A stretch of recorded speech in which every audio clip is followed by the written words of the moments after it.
I mean, I just diagnosed the exact problem, and my fellow co-panelist here just fell into the exact same trap of telling people that everything is great. People out there who are watching right now know everything isn't great. And frankly, the idea that we can blame people, I mean, the idea that we're blaming people making minimum wage is crazy right now. Hey guys, I'm Mike. And in this video, we're breaking down a tense exchange from Chris Cuomo's News Nation show, where progressive host Brian Tyler Cohen went on with MAGA commentator Scottie Nell Hughes.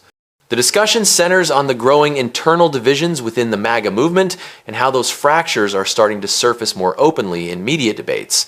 Before we dive into the full story, comment where you're watching from, and don't forget to like and subscribe so you don't miss the next one. Let's watch the clip together. 22-year-old Tyler Robinson assassinated Charlie Kirk. Period. There's no reason to believe anything else.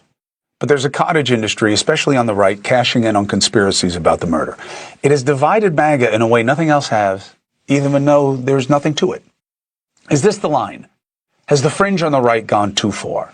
And second question, is affordability the ticket to the midterms that I believe it is? Joining me now, better minds, conservative commentator Scottie Nell Hughes, progressive YouTuber Brian Tyler Cohen. Good to see you both.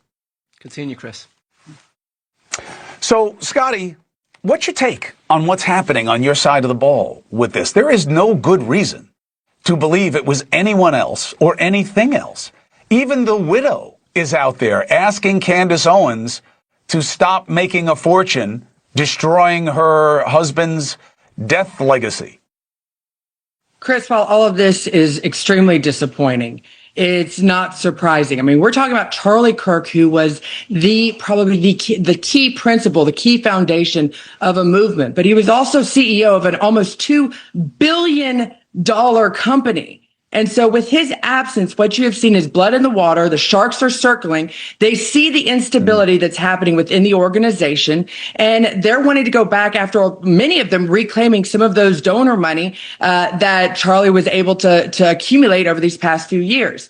Extremely sad, extremely disappointing, but you're also talking about a movement that has been built in questioning everything that's happening across the board, including Turning Point, questioning the government, questioning law enforcement, questioning the findings.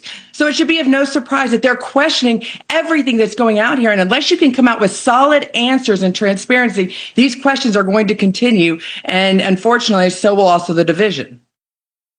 All right, so this is the distraction. The focus should be affordability. That's really what Trump ran on, was gas and groceries, immigration too. Now, Brian and I have crossed swords on the idea of, Brian will say, I'll speak for him, why not, it's my show, we can do two things at once. We're going to fight the state of play where it stands in the news cycle that day, and we're going to fight the bigger picture things. Fine. On this affordability tour, why don't the Democrats have a competitive tour around the country with solutions for what the president seems very ready to ignore? Look, they don't need to have some competing tour around the country. They've got candidates doing their thing on the campaign trail. But I mean, Donald Trump's tour in and of itself is going to stand alone as this humiliating ritual that it is. I mean, the notion that this guy is going to go in front of the American people and run some self-congratulatory tour about how he brought prices down when everybody's prices on everything are going up, when the price of housing, of rent, of food, of electricity, of energy, all of that is going up right now. They've got full control of government. Republicans control the House, the Senate, and the White House. So there's no Democrats out there to blame. Everybody can feel it. It's the same problem that Democrats contended with in the lead up to 2024, which is this idea that you're just going to tell people the prices are lower even though they're higher. So if Trump wants to go out and try and, rewrite history and convince people of something that they're not feeling, Democrats don't need to interrupt their enemy while he's making a mistake. He's got all the power in the world. Let him go and try to do that. What Brian Tyler Cohen is pointing out here lands, especially when it comes to the bigger picture. The internal conflict within MAGA isn't just political theater. It's a real fracture, and it matters. That's why it's notable how quickly the conversation moved past the Charlie Kirk episode and the broader infighting, because those moments reveal something deeper about the current state of the movement. What we're seeing looks less like unity and more like competition. Figures who were once elevated as central voices quickly fade, not because their ideas were resolved, but because attention shifts and influence becomes a zero-sum game. A lot of the renewed focus on personalities like Charlie Kirk now seems driven less by ideology and more by rival commentators and influencers competing for the same audience and relevance. Beyond any single figure, the larger point is the ongoing tension inside the MAGA coalition itself. Disagreements between prominent voices, public criticism, and visible fractures all suggest a movement struggling to define its direction. Historically, that kind of internal division tends to weaken political momentum, especially heading into high-stakes elections. From a strategic standpoint, that kind of fragmentation can benefit the opposing party, not because of any single argument, but because it distracts from unified messaging. While one side is busy sorting out internal disputes, the other can focus on issues voters consistently rank as priorities like affordability and economic stability. That's why shifting back to the affordability discussion is important. Internal political drama may dominate headlines, but for many voters, the deciding factor remains whether leaders are addressing everyday economic pressure. And that contrast between infighting and practical concerns is where this debate starts to move from commentary into real political consequences. It is unusual for Donald Trump to be off on feel, Scotty. And, we all know what you can do with economic data. You can make it look like whatever you want. People feel prices are up everywhere that counts. How do you think about, is he playing this the right way? Well, I think obviously empathy goes a long way, especially in the economy that we're in. And we have not even reached the 1-year mark of President Trump being in office. And a lot of the issues that Americans are facing right now are a result of the past 4 years of the Biden economy. When you're talking about Green Deal regulations that made our car prices go $1,000 to $2,000 higher, soaring credit card debt because people couldn't pay, not because of just this year, but because of 4 years, 8 years, 10, 12 years of accumulating debt, high interest rates that are finally starting to come down. But I agree with you. What we need to be doing, the Republicans have got to be focused on a clear, concise message. They do need to talk about that gas prices are lower. You're talking under $2 in Midwestern states like Oklahoma. You are talking about how you are seeing prices reduced at the grocery store. But we also went through 4 years of this call for this raising of the minimum wage. Guess what? Those trickle down costs are now starting to be felt by these type of products that consumers are buying. Those are the messages that need to be pushed and to say how we're going to combat those prices in the future.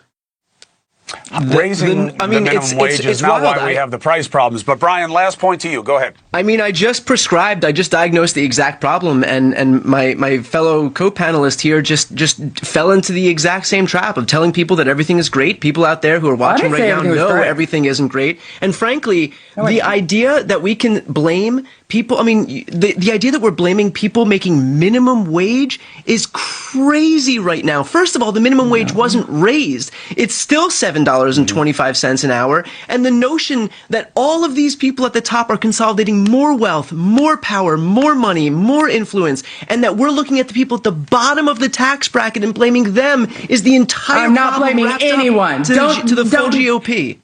I didn't blame them. I just told you why the costs were rising, and we need to put the costs are not rising because minimum wage workers are getting paid minimum wage. Costs are rising because Donald Trump is engaged in a trade war right now that is raising the cost of everything. And it's because all of these legislative bills that are passing, these tax cuts overwhelmingly favor the rich. And it's that exact mentality of blaming people on the bottom that's the problem. That's causing all of these Americans to vote Republicans out of office right now. Talking points. Oh, look, I'll tell you what.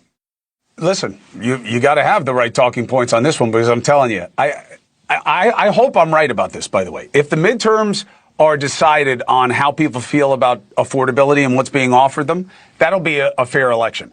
I hope we're not distracted by something else. It's hard because it seems to me both sides would rather talk about other things, and I get why. Brian Tyler Cohen, good to have you. Scotty Nell Hughes, it's been too long. Always good to see you. Always good to hear your arguments. We'll do it again soon. 4 minutes and 30 seconds.